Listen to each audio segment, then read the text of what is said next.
आज की science class में हम जानेंगे स्पीड, वेलोसिटी, एक्सेलरेशन, चाल, वेग और त्वरण को। ये एक बहुत इंपॉर्टेंट क्लास होने वाली है, इसलिए क्लास के लास्ट तक बने रहें। और क्लास के लास्ट में हम कुछ न्यूमेरिकल्स के द्वारा इन सारे कॉन्सेप्ट को और क्लियरली समझेंगे। जो बच्चे पहली बार क्लास अटेंड कर रहे हैं, चैनल को सब्सक्राइब करें, वीडियो को लाइक करें, शेयर करें और कमेंट करके जरूर बताएं कि आपको हमारी क्लास कैसी लग रही है। तो चलिए अब स्टार्ट करते हैं आज की क्लास को। हम आ गए हैं एक पार्क में और यहां देखिए दो लोग घूम रहे हैं। आप इन्हें देख करके क्या बता पा रहे हैं कि कौन अधिक तेज गति से चल रहा है और कौन धीमी गति से चल रहा है? बिल्कुल आप लोग सही बता रहे हैं कि जो आदमी है ये तेज गति से चल रहे हैं, जबकि जो लड़का है जो फोन पे बिजी है ये धीमी गति से चल रहा है। आखिर हमें पता कैसे लगता है कि कोई भी वस्तु हो या फिर कोई भी व्यक्ति हो वो तेज चल रहा है या फिर धीमा चल रहा है? तो इसका उत्तर है कि हमें पता लगता है वो समय से। हम समय से ये गणना कर लेते हैं कि कोई भी वस्तु तेज गति से चल रही है या फिर धीमी गति से। अगर वो एक निश्चित दूरी को एक वस्तु कम समय में तय करती है तो हम कहेंगे कि वो तेज गति से चल रही है, और अगर उसी दूरी को कोई दूसरी वस्तु अधिक समय में तय करती है तो हम कहते हैं कि वो वस्तु धीमी गति से चल रही है। तो यही है चाल। चाल हमें बताती है कि कोई भी वस्तु समय के साथ कितनी दूरी चल रही है। हम कह सकते हैं कि किसी पिंड द्वारा एकांक समय में तय की गई दूरी को चाल कहते हैं। तो चाल इन दो बातों पर निर्भर कर रही है। उसमें से एक है तय की गई दूरी और दूसरा लिया गया समय। तो ये जो दो फैक्टर्स हैं इनसे हमें मिल जाता है एक फॉर्मूला चाल का, और वो है स्पीड। चाल बराबर तय की गई दूरी, डिस्टेंस ट्रेवल्ड ओवर लिया गया समय, टाइम टेकन। तो ये हमें एक फॉर्मूला मिल गया चाल का। लेकिन क्या हो बच्चों, अगर वस्तु की चाल समय के साथ साथ कभी बढ़ जाए और कभी घट जाए, हम कह सकते हैं कि वो असमान चाल से अगर चले, तो उस स्थिति में हमें चाल निकालनी होगी उसकी औसत, हमें एवरेज स्पीड निकालनी होगी, जिसका ये फॉर्मूला हो जाने वाला है तय की गई कुल दूरी और लिया गया कुल समय। तो जितना भी वो समय लेगी और जितना भी वो दूरी तय करेगी वस्तु, उसके आधार पर हम उसकी एवरेज स्पीड को कैलकुलेट कर सकते हैं इस फॉर्मूले के द्वारा। अब मान लीजिए कोई मूविंग बॉडी डिस्टेंस ट्रेवल करती है, दूरी तय करती है s, और इस दूरी को तय करने में वो समय लेती है t। तब उसकी जो चाल है उसे हम v से प्रदर्शित करेंगे। हम कह सकते हैं तब उसकी चाल v बराबर हो जाएगी s ओवर t। v बराबर s बट्टा t हो जाने वाली है। तो ये एक फॉर्मूला बन गया चाल का, जो कि यही फॉर्मूला है। और अगर बात कर लें इसके मात्रक की, इसकी यूनिट की, SI यूनिट की चाल की, तो वो है मीटर पर सेकंड। देखिए जो दूरी है इसका मात्रक है मीटर और समय का मात्रक होता है सेकंड, तो इसका मात्रक बन गया मीटर पर सेकंड। तो SI यूनिट हो गई चाल की मीटर पर सेकंड। अब बच्चों चाल को हम थोड़ा सा एक न्यूमेरिकल के द्वारा कुछ और डिटेल से समझते हैं। उसके लिए ये रहा एक न्यूमेरिकल। देखिए मान लीजिए एक कार 5 घंटे में 100 किलोमीटर की दूरी तय करती है, तो उसकी चाल क्या होगी? आपने ये कैलकुलेट करना है इसमें। तो आसान सा है, चलिए करके देखते हैं। आपको दिया गया है कुल तय की गई दूरी 100 किलोमीटर, और जो इसमें समय लग रहा है, जो टाइम लग रहा है वो है 5 आवर्स। आपको फॉर्मूला पता है कि चाल बराबर होता है दूरी बट्टा समय, डिस्टेंस ओवर टाइम। तो हम इस फॉर्मूले में अगर ये जो वैल्यू है इनको रख दें तो वो कुछ इस प्रकार से होगा, हो जाएगा 100/5 और ये आ जाने वाला है 20 किलोमीटर पर आवर। तो ये निकल गया 20 किलोमीटर पर आवर, इसकी स्पीड, इसकी चाल निकल गई। अब यहां पर बच्चों आप देख रहे होंगे कि हमने जो चाल लिखी है उसमें क्या आपको ये बताया गया है कि ये जो कार है वो किस दिशा में चल रही है? देखिए यहां पर कोई दिशा नहीं बताई गई है आपको, केवल आपको ये बताया गया है यहां पर कि जो कार है वो 20 किलोमीटर पर आवर की स्पीड से चल रही है। इसमें आपको किसी भी प्रकार का डायरेक्शन नहीं दिया गया। और आपने हमारी पिछली क्लास में जाना है कि ऐसी राशियां जिनमें कोई दिशा ना हो उसे अदिश राशि कहते हैं। तो एक और बात जान ली आपने कि चाल है एक अदिश राशि। अब एक और बात, क्या हम कार में बैठ करके ये सब कुछ कैलकुलेट करते हैं, या फिर कार में कोई ऐसा इंस्ट्रूमेंट क्लस्टर होता है जो स्पीड को कैलकुलेट करके हमें दिखाता है? तो उसके लिए देखिए हमारे पास होता है एक मीटर। अब ये मीटर दो भागों में बटा हुआ है। देखिए एक तो आपको दिख रहा है यहां पर को, जिसमें 0 से लेकर के आपको 140 तक दिख रहा है, और दूसरा जो मीटर है वो है ये, जहां पर आपको लिखा है 2410 किलोमीटर्स। तो ये जो मीटर है हमारा दो भागों में बटा हुआ है। इसमें से जो आपको ये ऊपर वाला भाग दिख रहा है इसे हम कहते हैं स्पीडोमीटर। ये गाड़ी की स्पीड बताता है। तो ये जो स्पीड कैलकुलेट की गई है कार की, वो इस स्पीडोमीटर द्वारा ही कैलकुलेट की गई होगी कि इसकी स्पीड आई है 20 किलोमीटर पर आवर। और जहां तक हम इसकी बात करें, जो कि है 2410 किलोमीटर्स, ये बता रहा है कि इस कार ने कितनी दूरी तय की है, इस कार ने कितनी डिस्टेंस ट्रेवल की है। और ये जो हमें गाड़ी में बताता है उस मीटर का नाम होता है ओडोमीटर। तो कुछ इस प्रकार से स्पीडोमीटर और ओडोमीटर ये सब कुछ कैलकुलेट करते हैं और हमें एग्जैक्ट डेटा मिलता है कि हमारी जो कार है वो कितना स्पीड से चल रही है और कितना किलोमीटर तक ट्रेवल कर चुकी है। अब बच्चों, अब ये भी हमने जाना था कि स्पीड में कोई भी दिशा नहीं है, तो हम इसे भी नोट कर लेते हैं कि चाल एक अदिश राशि है, ये एक स्केलर क्वांटिटी है। और क्यों है? क्योंकि इसमें कोई दिशा नहीं होती है। यहां तक आप समझ चुके होंगे कि चाल क्या है और उसका सूत्र क्या है और उसका मात्रक क्या है और चाल किस प्रकार की राशि है। अब क्या हो बच्चों अगर हम चाल के साथ दिशा दे दें, जैसा कि अभी आपसे कहा गया था कि 20 किलोमीटर पर आवर की स्पीड से कार चल रही है, लेकिन अब मैं कहूं कि मैं आपको एक डायरेक्शन दे दूं कोई कि 20 किलोमीटर पर आवर की स्पीड से एक कोई कार है वो नॉर्थ डायरेक्शन में चल रही है या कोई भी और डायरेक्शन में आपको दे दूं, तब क्या उसे भी हम चाल ही कहेंगे या फिर उसे कुछ और कहेंगे? चलिए इसको समझने के लिए फिर से हम एक सफर में निकल चलते हैं। देखिए, एक सुहाना सफर है हमारा और इस सफर में चलते हैं। यहां पर अभी रेड लाइट है तो हम देखते हैं, वेट करते हैं कुछ देर के लिए। अब देखिए ग्रीन हुई और तो ये कार चल पड़ी। और मैं अगर आपसे कहूं कि ये जो दिशा है ये पश्चिम दिशा है और ये दिशा है पूर्व दिशा, तो हम कह सकते हैं कि ये जो कार है ये पश्चिम से पूर्व दिशा की ओर को चल रही है। और मान लीजिए ये 20 किलोमीटर पर आवर की स्पीड से चल रही है पश्चिम से पूर्व दिशा की ओर को। तो क्या अब हम इसकी जो 20 किलोमीटर पर आवर की जो अभी तक हम स्पीड की बात कर रहे थे, क्या उसे अब भी हम स्पीड ही कहेंगे या फिर कुछ और कहेंगे? क्योंकि यहां पर मैंने आपको डायरेक्शन भी दे दिया, यहां पर मैंने आपको दिशा भी दे दी कि ये जो कार है ये पूर्व दिशा में चल रही है। तो बच्चों, अगर आपको स्पीड के साथ डायरेक्शन मिल जाए तो वो कहलाता है वेग, वेलोसिटी। तो ये हो गया वेलोसिटी। किसी पिंड द्वारा एकांक समय में किसी निश्चित दिशा में, देखिए यहां नोट करने वाली बात है कि निश्चित दिशा में तय की गई दूरी को वेग कहते हैं। तो एक निश्चित दिशा में अगर कोई पिंड गति कर रहा है एक निश्चित समय में, तो वो जो दूरी तय कर रहा है उस दूरी को तय करने में जो उसके द्वारा चाल प्राप्त की गई उसे हम कहेंगे वेग। उसे अब हम चाल ना कह के उसे हम कहेंगे वेग। अब आप याद कीजिए हमने अपनी पिछली क्लास में क्या जाना था। हमने ये जाना था दूरी और विस्थापन के बारे में कुछ हमने जाना था और वहां हमने ये समझा था कि विस्थापन जो है वो एक है सदिश राशि, उसमें दिशा होती है। और विस्थापन किसे कहते हैं? जिन बच्चों ने हमारी पिछली क्लास अटेंड नहीं की थी उनके लिए यहां लिंक आई टैब में आ रहा है, तो आप यहां से देख सकते हैं कि दूरी और विस्थापन में क्या अंतर है। जिन बच्चों ने वो क्लास देखी थी वो समझ पा रहे होंगे कि विस्थापन किसे कहते हैं। हम विस्थापन कहते हैं एक निश्चित दिशा में तय की गई दूरी को। जैसा कि यहां आप देख रहे हैं, इस बिंदु से लेकर के इस बिंदु तक की जो न्यूनतम दूरी है वो कहलाएगी इसका विस्थापन। तो जब मैं यहां बात कर रहा हूं निश्चित दिशा की, इसका अर्थ है कि मैं बात कर रहा हूं विस्थापन, डिस्प्लेसमेंट की। तो देखते हैं इसका फॉर्मूला क्या बन जाता है। देखिए, जो वेलोसिटी है, वेग है, उसका फॉर्मूला बन गया विस्थापन बट्टे लिया गया समय। विस्थापन, जैसा कि मैंने बताया, यह एक निश्चित दिशा में तय की गई दूरी। तो वेलोसिटी का फॉर्मूला बन गया डिस्प्लेसमेंट ओवर टाइम टेकन। अब क्या हो अगर हमें निकालनी हो एवरेज वेलोसिटी, हमें अगर औसत वेग निकालना हो तो उसका फॉर्मूला भी कुछ इस प्रकार का होगा। वो हो जाने वाला है कुल विस्थापन बट्टे लिया गया कुल समय। तो जितना भी उसका कुल विस्थापन होगा और जितना उसने समय लिया होगा वो हो जाएगा उसका औसत वेग। तो कुछ इस प्रकार से हम औसत वेग को भी कैलकुलेट कर सकते हैं।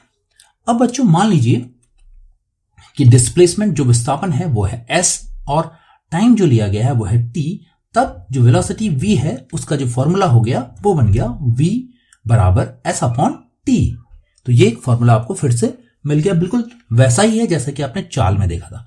सिर्फ यहां पर इतना अंतर है कि यहां पर आपको एक निश्चित दिशा भी दी गई और जिसे हमने कहा विस्थापन। तो अगर फॉर्मूला वही है तो इसका मात्रक भी वही हो जाने वाला है, मीटर पर सेकंड।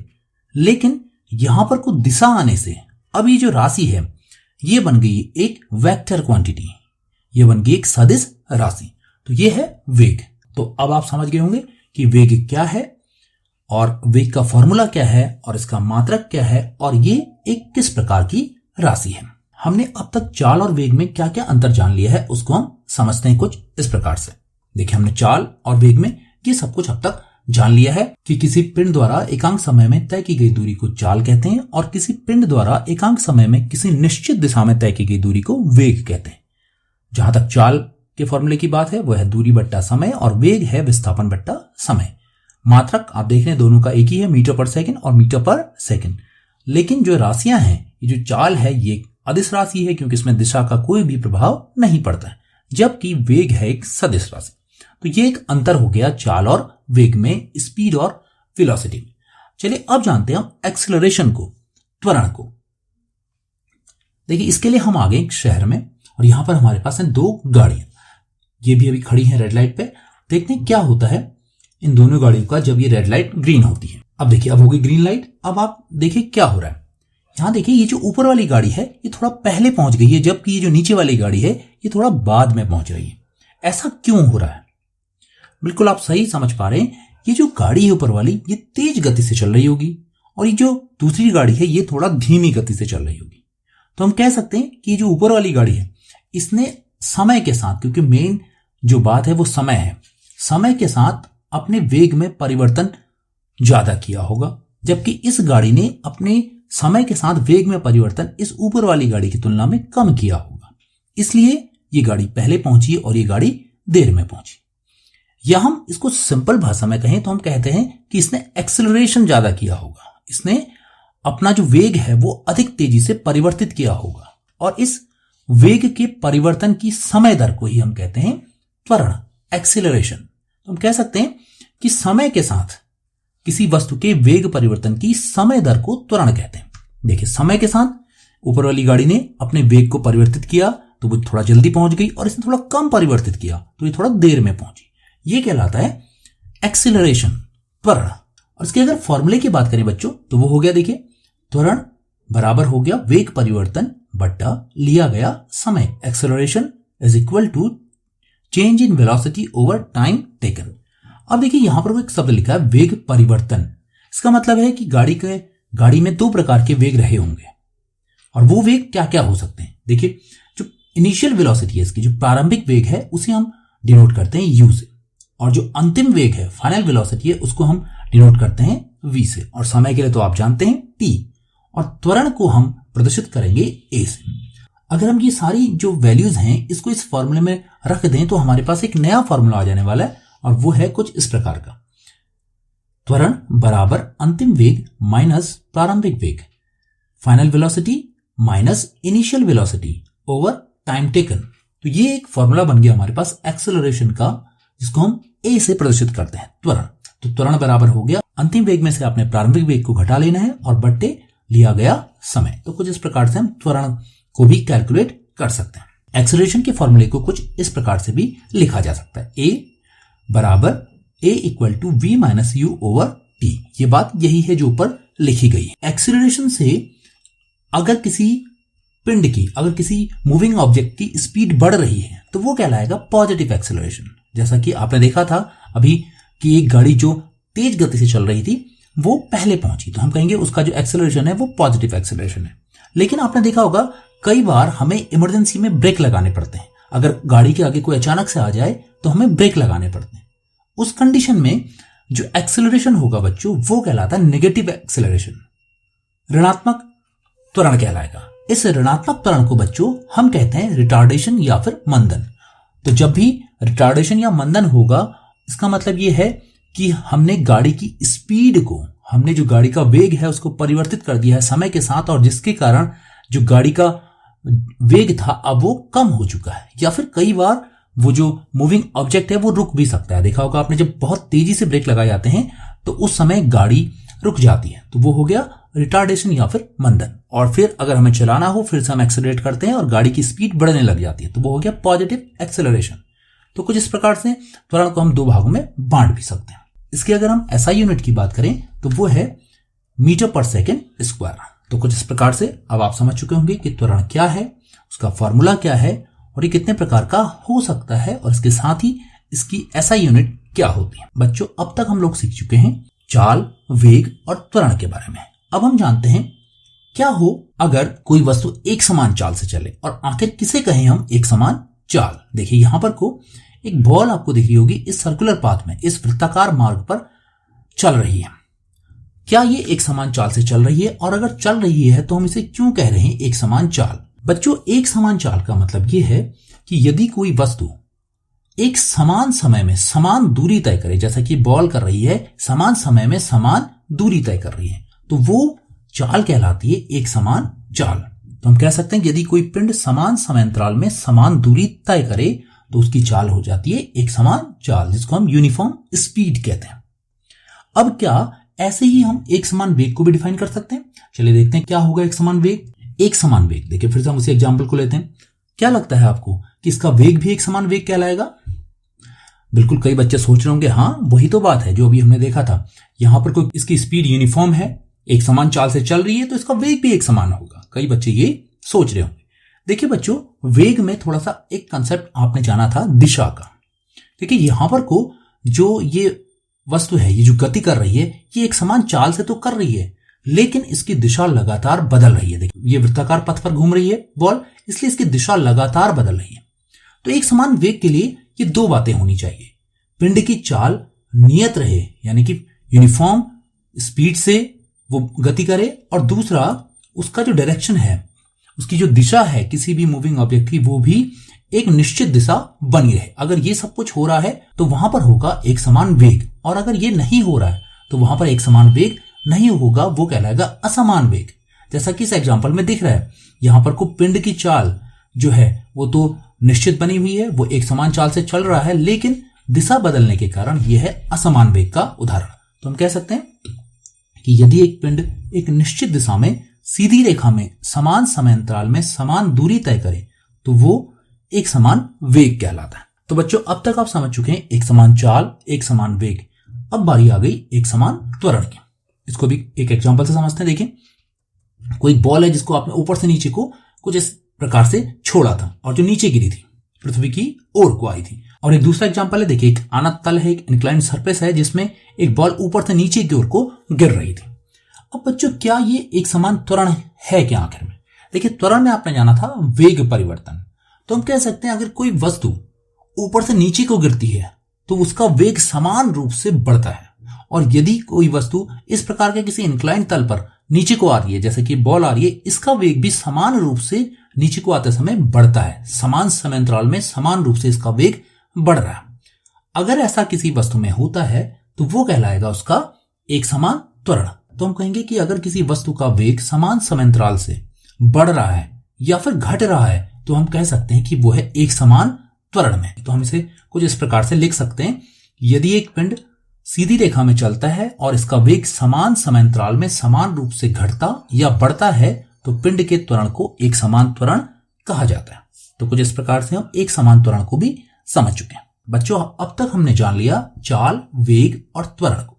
फटाफट से हम इनके फॉर्मूले को एक साथ लिख करके देख लेते हैं। तो हमने आज जो जाने हैं वो ये सब कुछ फॉर्मूले जाने हैं। स्पीड का फॉर्मूला हमने जाना, डिस्टेंस ओवर टाइम टेकन, और अगर हम एवरेज स्पीड की बात करें, हम औसत चाल की बात करें, तो उसका फॉर्मूला हो गया तय की गई कुल दूरी बट्टे कुल लिया गया समय। अगर हम वेग की बात कर रहे हैं तो इसका फॉर्मूला हो गया विस्थापन बट्टे लिया गया समय। और अगर हम औसत वेग की बात कर रहे हैं, देखिए बच्चों, अगर कोई वस्तु एक नियत वेग से लगातार चल रही है तो उस समय उसके लिए जो हम औसत वेग लगाएंगे वो लगाएंगे कुल विस्थापन बट्टे लिया गया समय। लेकिन अगर वस्तु का वेग कुछ समय के लिए अलग था और उसके बाद उसका वेग फिर से बदला, तो हम उस स्थिति में औसत वेग निकालने के लिए जो फॉर्मूला लगाएंगे वो लगाएंगे प्रारंभिक वेग, जो भी उस वस्तु का प्रारंभिक वेग रहा होगा उसमें जोड़ देंगे अंतिम वेग और बट्टे 2। तो कुछ इस प्रकार से हम औसत वेग को भी निकाल लेंगे। इन सारे फॉर्मूले को बच्चों अभी हम अप्लाई करने वाले हैं न्यूमेरिकल्स में। अंतिम फॉर्मूला देखते हैं, वो है त्वरण का, जिसमें हमने लिखा था अंतिम वेग माइनस प्रारंभिक वेग बट्टा लिया गया समय। तो ये हो गए हमारे आज के सूत्र, आज के फॉर्मूले। अब हम इन सभी सूत्रों को देखते हैं अपने न्यूमेरिकल्स में रख के कि किस प्रकार से आप न्यूमेरिकल को समझ पा रहे हैं। तो यह देखिए आपका पहला न्यूमेरिकल, एक कार का ओडोमीटर यात्रा शुरू होते समय 1600 किलोमीटर प्रदर्शित करता है और यात्रा समाप्ति पर 2000 किलोमीटर प्रदर्शित करता है। यदि इस यात्रा में 10 आवर्स 10 घंटे लगते हैं तो कार की औसत चाल ज्ञात कीजिए। तो देखिए यहां पर को आपको ओडोमीटर के बारे में बताया गया है। जैसा कि मैंने आपको बताया था कि ओडोमीटर हमें बताता है कि हमारी कार या फिर कोई भी व्हीकल कितना दूरी चल चुका है। तो यहां पर कोई यही सब कुछ पूछा आपसे, तो देखते हैं कितने बच्चे हल इसको कर पा रहे हैं। आप लोग हल कीजिए, अगर नहीं आ रहा है तो उसका सोल्यूशन ये रहा। अब इसने कुल दूरी कितनी तय की होगी। ओडोमीटर की रीडिंग जो है, पहली जो शुरू की रीडिंग थी वो थी 1600 किलोमीटर और जो उसके बाद की रीडिंग थी वो थी 2000 किलोमीटर। तो हम इसकी दूरी को निकाल लेंगे, वो दूरी हो जाएगी 2000 में से हमने 1600 को माइनस कर लिया तो वो आ गया 400 किलोमीटर। तो ये हमारी दूरी आ गई। और अब हम देखना है हमारे पास समय कितना लगा है, तो वो समय है हमारे पास 10 आवर्स। फॉर्मूला आपको पता है, औसत चाल का तय की गई कुल दूरी बट्टे लिया गया कुल समय। तो इस फॉर्मूले में ये सारा डेटा हम रख लेते हैं कुछ इस प्रकार से। देखिए ये आ गया 400/10 और इसको हमने जब कैलकुलेट करा तो ये आ गया 40 किलोमीटर पर आवर। तो ये आपकी जो गाड़ी है उसकी स्पीड आ गई है 40 किलोमीटर पर आवर। अब बच्चों कई बार आपसे कहा जाता है कि इस किलोमीटर पर आवर को मीटर पर सेकंड में भी बदलिए। तो कैसे हम बदलेंगे इसे, आसान सा है मीटर पर सेकंड में बदलना। देखिए 1 किलोमीटर में कितने मीटर होते हैं, 1000 मीटर, और 1 आवर में 1 घंटे में कितने सेकंड होते हैं, 3600 सेकंड्स। तो हम कह सकते हैं कि ये जो हमारी जो वैल्यू आई थी 40, इसको मल्टीप्लाई कर दें तो ये जो आंसर निकल जाने वाला है वो है 11.11 मीटर पर सेकंड। अब देखते हैं हम आज का सेकंड क्वेश्चन। ये रहा आज का सेकंड क्वेश्चन। एक बस प्रातः दिल्ली से उत्तर दिशा में चलने के बाद चंडीगढ़ तक 300 किलोमीटर की दूरी 5 घंटे में तय करती है तथा सायं पुनः 300 किलोमीटर की दूरी 5 घंटे में तय कर दिल्ली लौटती है। ज्ञात कीजिए औसत चाल और औसत वेग। देखिए यहां पर को आपको दिशा भी दी गई है, तो आपको वेग भी ज्ञात करना है और चाल भी ज्ञात करनी है। तो चलिए फटाफट से इसको सॉल्व करते हैं। आप लोग पहले सॉल्व करिए और उसके बाद देखिए कि आपने क्या सही सॉल्व किया या फिर नहीं सॉल्व कर पा रहे हैं आप अभी भी। तो हमारे पास है कार द्वारा तय की गई कुल दूरी। कितनी दूरी है देखिए, इसने 300 किलोमीटर सुबह चली थी दिल्ली से चंडीगढ़ और शाम को फिर लौटी तो 300 किलोमीटर लौट के आई, तो ये हो गई 600 किलोमीटर। इसके बाद हमारा जो समय लगा है वो है 5 + 5 10 आवर्स। और आप जानते हैं कि चाल का सूत्र क्या होता है, औसत चाल के लिए हम लगाते हैं तय की गई कुल दूरी बट्टे कुल लिया गया समय। इस फॉर्मूले में हमने रख दिया इसको, तो 600/10। आपने भी शायद ऐसा ही किया होगा और इसका आंसर आपका आया होगा 60 किलोमीटर पर आवर। ये तो बात होगी बच्चों एवरेज स्पीड की, औसत चाल की। क्या इसका औसत वेग भी इतना ही आएगा? आप लोग फटाफट से कैलकुलेट करिए और देखिए क्या इसका औसत वेग भी इतना ही आ रहा है। कुछ देर के लिए वीडियो को पॉज करिए और अपना आंसर जल्दी से निकाल के देखिए। अब देखिए औसत वेग। औसत वेग का फॉर्मूला होता है कुल विस्थापन बट्टे कुल लिया गया समय। फिर से मैं कह रहा हूं जिन बच्चों ने हमारी दूरी और विस्थापन की क्लास नहीं देखी थी वो उस क्लास को पहले देख लें, उसके बाद आपके ये कॉन्सेप्ट बिल्कुल क्लियर हो जाएंगे। देखिए कुल विस्थापन कितना है यहां पर, क्योंकि जो गाड़ी चली थी वह सुबह चली थी दिल्ली से चंडीगढ़ को 300 किलोमीटर की दूरी तय करके और वापस फिर उसी जगह पर आ गई 300 किलोमीटर की दूरी तय करके। तो हम कह सकते हैं जो इसका विस्थापन है वो हो गया 300 - 300 यानी कि 0 किलोमीटर का इसका डिस्प्लेसमेंट हो गया। तो अब हम इसको रख लेते हैं इस फॉर्मूले में। ये हो गया देखिए औसत वेग 0/10 10 आवर्स में इसने डिस्टेंस को ट्रेवल किया था, तो इसका आंसर आ गया 0 किलोमीटर पर आवर। कितने बच्चों का ये आया कमेंट करके बताइएगा कि आपके आंसर सही आ रहे हैं या फिर नहीं आ रहे हैं। और इसके साथ ही आपने ये जो 60 किलोमीटर पर आवर है इसको मीटर पर सेकंड में कन्वर्ट करना है, उसे भी कमेंट करके बताना है कि ये कितना मीटर पर सेकंड आपने निकाला। अब देखते हैं आज का लास्ट क्वेश्चन, वो रहा ये। एक बस की गति 5 सेकंड में 35 मीटर पर सेकंड से घटकर 15 मीटर पर सेकंड हो जाती है। बस का त्वरण ज्ञात कीजिए। देखिए यहां पर को बताया गया है एक बस है जिसकी जो स्पीड है वो 35 मीटर पर सेकंड से घटकर 15 मीटर पर सेकंड हो जाती है। तो क्या आप समझ पा रहे हैं कि यहां पर को पॉजिटिव एक्सेलरेशन है या फिर नेगेटिव एक्सेलरेशन है? कुछ बच्चे बिल्कुल सही समझ पा रहे हैं कि यह है नेगेटिव एक्सेलरेशन, यह है रिटार्डेशन, क्योंकि यहां पर को बस में ब्रेक लगाया गया होगा। हमें कैसे पता चल रहा है देखिए, क्योंकि उसकी जो पहली स्पीड थी वो थी 35 मीटर पर सेकंड, अब उसकी स्पीड कम हुई है, इसका मतलब ब्रेक लगाया गया है और हम कह सकते हैं कि ये हुआ है मंदन। तो चलिए इसको कैलकुलेट करते हैं। हमारे पास बस की जो प्रारंभिक वेग है, जो हमारा इनिशियल वेलोसिटी है वो है u और वो दी है 35 मीटर पर सेकंड, और जो इसकी फाइनल वेलोसिटी है वो है 15 मीटर पर सेकंड। और इसके साथ ही हमें दिया गया है टाइम कितना 5 सेकंड, हमें दे गया 5 सेकंड और कैलकुलेट करना है हमने त्वरण को ए को। तो ये रहा आपका फॉर्मूला। फटाफट से आप लोग अब कैलकुलेट करिए और देखिए कि आपका आंसर सही आ रहा है या फिर नहीं आ रहा। तो देखिए हम किस प्रकार से इसको सॉल्व करेंगे।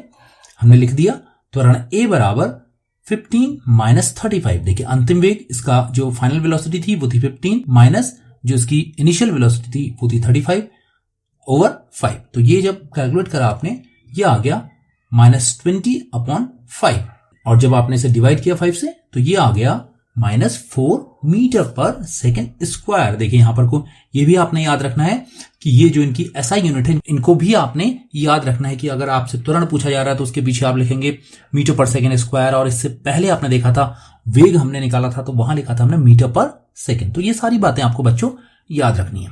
बच्चों आज के न्यूमेरिकल यहीं पर समाप्त होते हैं। आप लोग कमेंट करके जरूर बताइएगा कि आपको हमारी क्लास कैसी लग रही है। वीडियो को लाइक करें, चैनल को सब्सक्राइब करें, शेयर करें, और नेक्स्ट क्लास में हम देखेंगे डिफरेंट टाइप के ग्राफ्स, अलग अलग प्रकार के जो ग्राफ हैं गति के, उन पर हम बात कर रहे होंगे।